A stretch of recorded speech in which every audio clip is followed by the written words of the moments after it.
welcome to the newsroom breaking this hour. Let's start with the top focus. An Islamist terror group has claimed responsibility for a deadly bombing at a mosque in central Syria. At least 8 people were killed in the attack on Friday in the city of Homs. The blast hit the Imami Ali bin Abi Talib mosque located in an Alawite majority area. In a statement, Syria Ansar al-Sunnah said its fighters detonated multiple explosive devices inside the mosque. The group emerged after the ouster of former Syrian leader Bashar al-Assad, who belongs to the Alawite community. It has previously claimed responsibility for a church bombing in Damascus earlier this year. There was no immediate comment from Syrian authorities on the latest attack. And now moving ahead, Israel has recognized Somaliland, a breakaway region of Somalia, as an independent and sovereign state. This has made Israel the first country to do so. The historic accord marks a significant breakthrough for Somaliland, which declared independence from Somalia in 1991, but has failed to gain recognition from any United Nations member state. Israeli Prime Minister Benjamin Netanyahu described the new friendship as seminal and historic in a video call with Somaliland President Abdirahman Mohamed Abdullahi, inviting him to visit Israel and calling it a great opportunity to expand their partnership. Meanwhile, Somaliland's president welcomed Israel's announcement and said the decision marked the beginning of a strategic partnership. Foreign Minister Gideon Saar has confirmed that the agreement establishing full diplomatic relations, including the appointment of ambassadors and the opening of embassies in both countries, has been signed. And moving ahead now, Sudanese Prime Minister Kamil Idris said that his government is ready to improve relations with countries supporting the Rapid Support Forces. Speaking in Port Sudan, Idris emphasized that Sudan is an advocate of peace, not war, and will work towards a peaceful resolution of the ongoing conflict.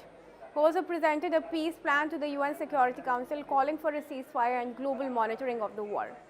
However, Idris made it clear that Sudan will not accept any foreign UN forces, stressing the country's sovereignty and its right to handle peace efforts independently. Let's listen in to what the Sudanese Prime Minister had to say. لكن حتى الدول الداعمة للدعم السريع سوف نسعى إلى تحسين علاقة السودان مع هذه الدول تمهيدا أيضا للسلام العادل وإنهاء هذه الحرب بما يرضي أهل السودان قاطبة. نحن دعاة سلام وليست دعاة حرب، لأن هناك انطباع سائد عام أننا نرفض السلام. هذه الزيارة من أهم الثوابت التي قمنا بتثبيتها هو أن الشعب السوداني، كل الشعب السوداني هم دعاة سلام وليست دعاة حرب، والدليل أن هذه الحرب قد فرضت علينا فرضا. نقبل بأي قوات أممية. اكتوينا بجمرة هذه القوات الدولية. نحن ملاك هذه المبادرة. لن تكون هناك في أي رقابة مفروضة على دولة ذات سيادة مثل هذا البلد العظيم. السودان دولة له سيادة وله ثوابت وله مقومات. فالمراقبة هي مراقبة مشروطة بموافقة حكومة ودولة السودان. Ukrainian President Volodymyr Zelensky is set to meet US President Donald Trump on 28th of December in Florida as efforts intensify to end Russia's invasion of Ukraine. Kyiv says plans for the meeting are in place, with talks expected to focus on territory and security guarantees. Zelensky says Defense Minister Rustem Umerov has failed and held contacts with the US officials and confirmed the highest level meeting has been agreed. Both leaders are working to align on a 20-point peace plan. While much of the plan is agreed, key issues remain unresolved, including Kyiv's firm opposition to territorial concessions in Ukraine's eastern Donetsk region.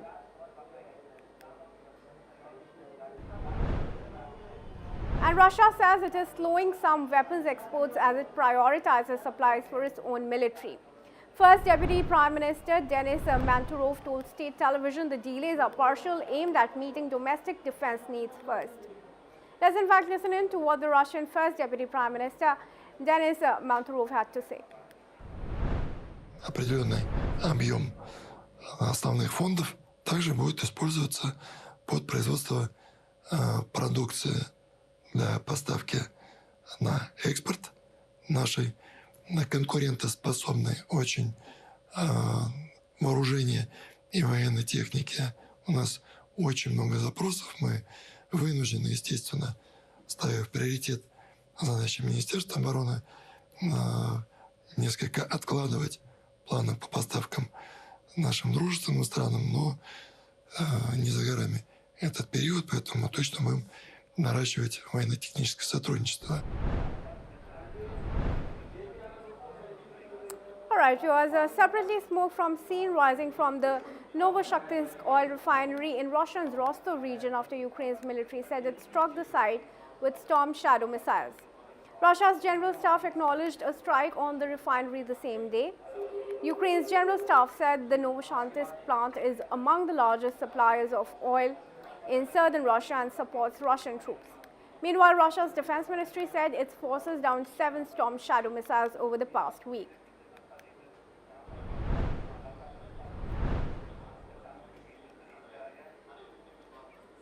And now Israeli emergency services say that a Palestinian assailant ran over a man and stabbed a woman, killing them both in northern Israel. According to the Israeli police, the assailant from the occupied West Bank was shot and wounded by a civilian at the scene and taken to the hospital. After a preliminary investigation, police also noted that the string of incidents was a multi-phase terror attack that began in Beit Shean, a city near the West Bank's northern border, and ended in a Monot junction near Afula, where the suspected assailant was shot. Meanwhile, the Israeli Defense Minister Israel Katz says that he has instructed the military to respond forcefully in the West Bank town of Kabaita, where he said the assailant came from, to thwart any further attacks.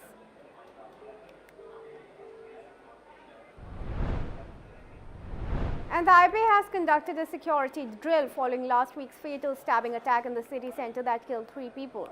The exercise ahead of the city's New Year's Eve fireworks celebration simulated 3 scenarios, including a Molotov cocktail attack in a subway station and an indiscriminate armed attack at a bus transit center and a shopping mall.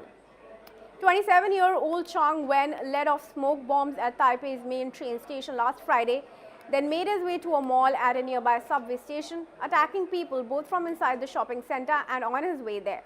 Chang died falling from a building during a police chase later. Taipei Mayor Xiang Wanan, in an address in front of a group of firefighters and drill participants, said the drill was one of 3 planned before the Lunar New Year festive season in February. Let's listen in.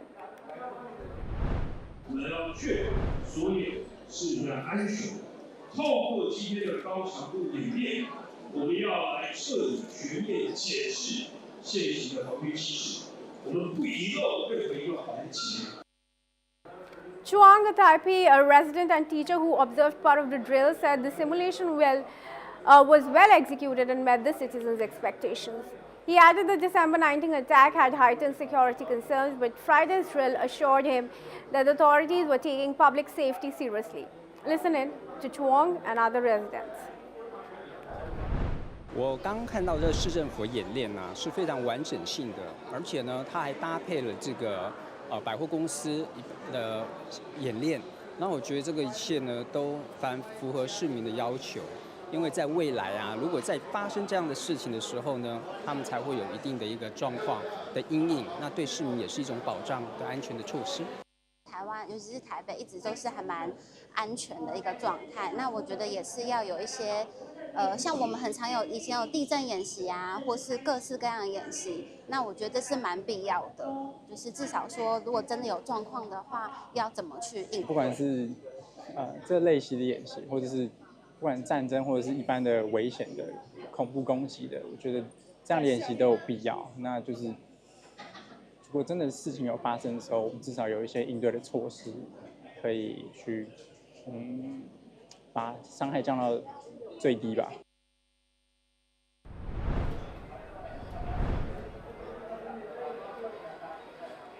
And at least 15 people have been injured after a stabbing attack in a factory in central Japan, when an unspecified liquid was also sprayed on the people.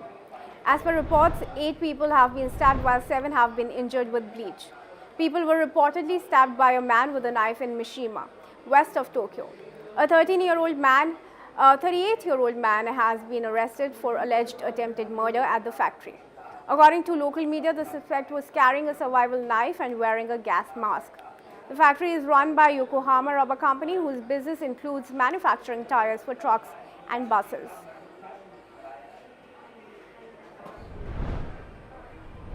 And a Malaysian court has jailed former Prime Minister Najib Razak for another 15 years after convicting him in a new graft case linked to the massive 1MDB scandal. The judge found Najib guilty on multiple counts of abuse of power and money laundering, sentencing him to concurrent prison terms and exposing a multi-billion-dollar fine.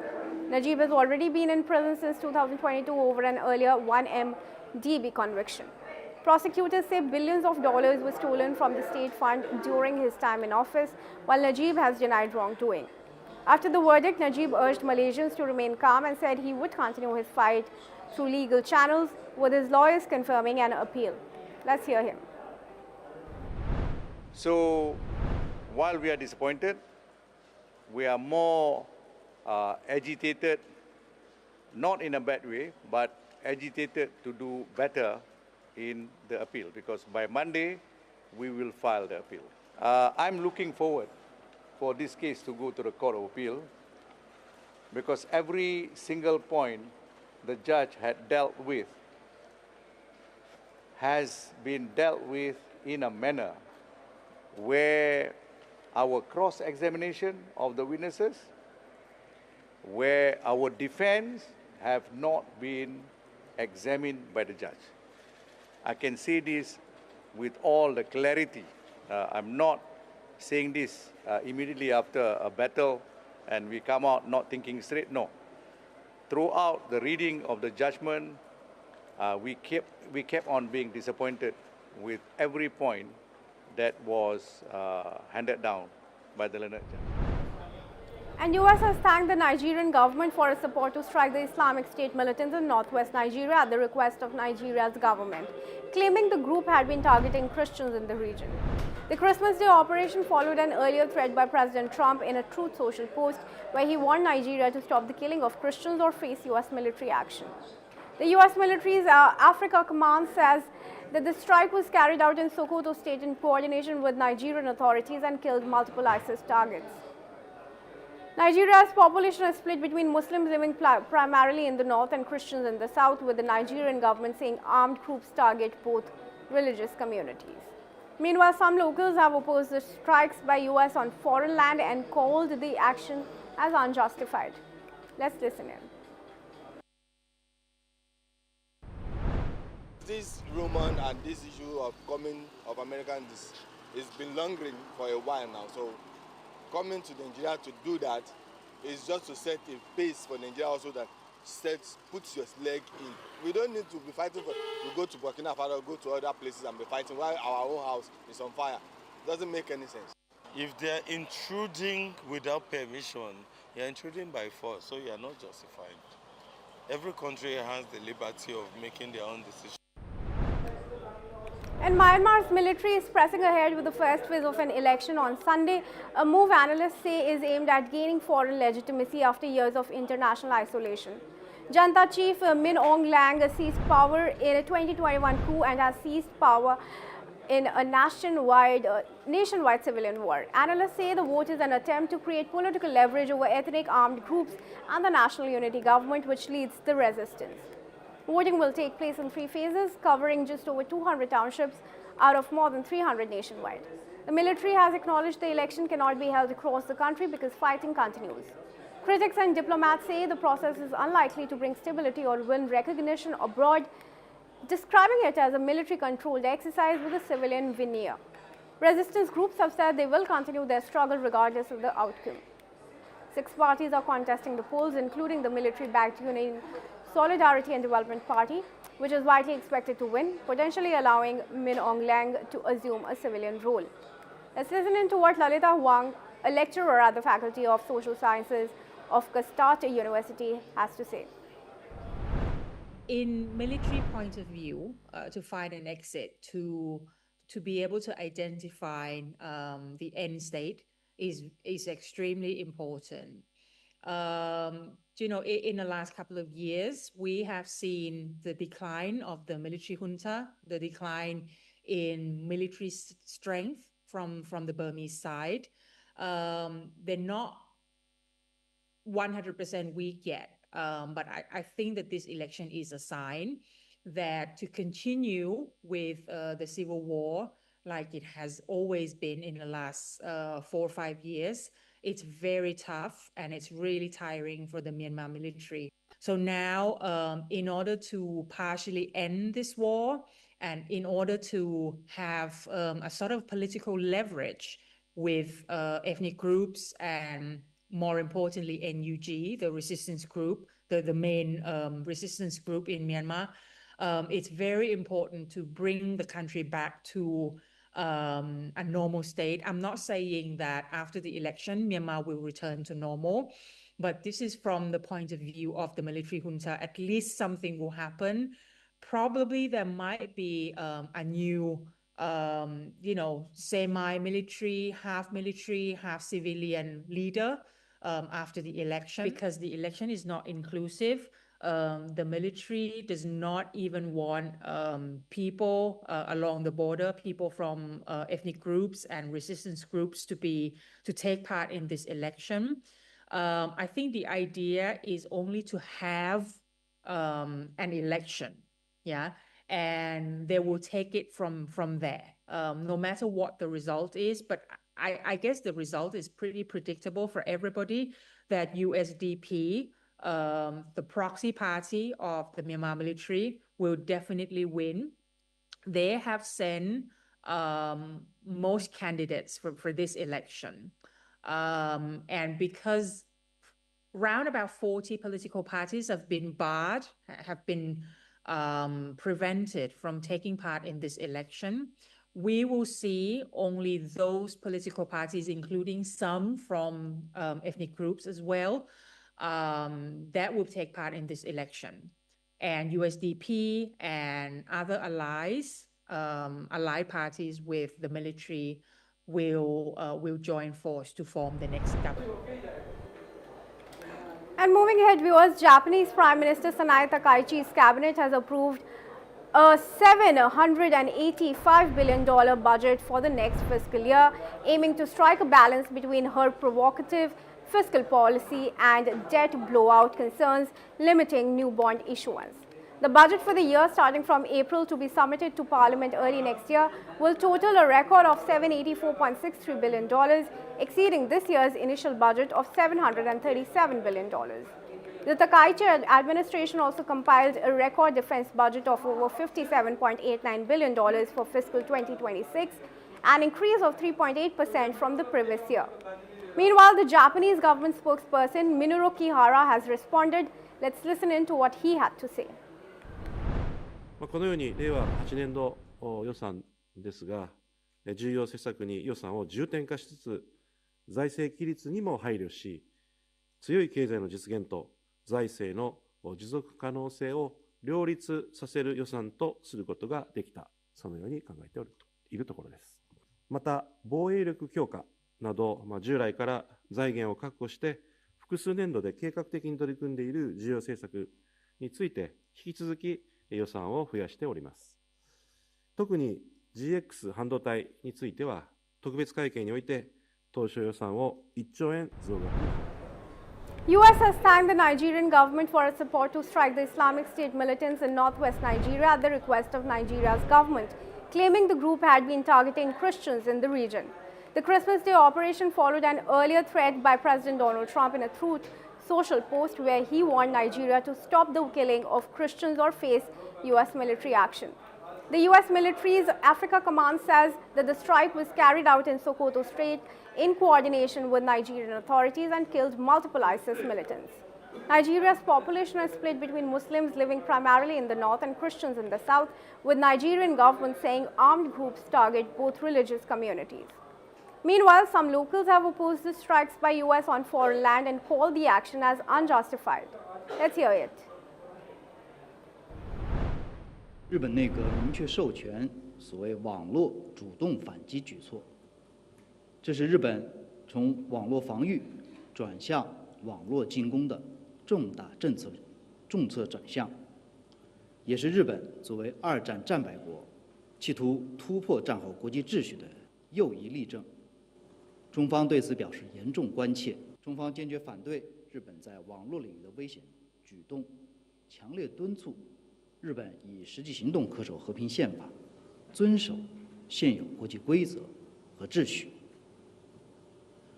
如日方任何的不当举措损及中方的主权、安全与发展利益，必将遭到中方的严。And China has strongly opposed what it calls Japan's dangerous moves in the cyber field, warning that any action undermining China's sovereignty and security will draw a firm response. Foreign Ministry spokesperson Lin Jian said Japan's new cybersecurity strategy marks a major shift from defense to offense. According to reports, Japan's cabinet has adopted a new cybersecurity strategy, letting police and self-defense forces take proactive countermeasures. In May, the country passed the Active Cyber Defense Law, allowing preemptive action against alleged cyber attackers.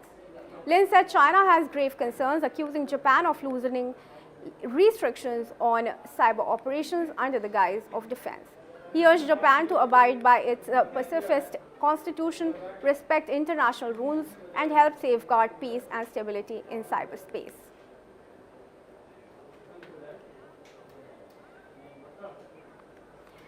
With that, it's a wrap on Newsroom. Keep watching News.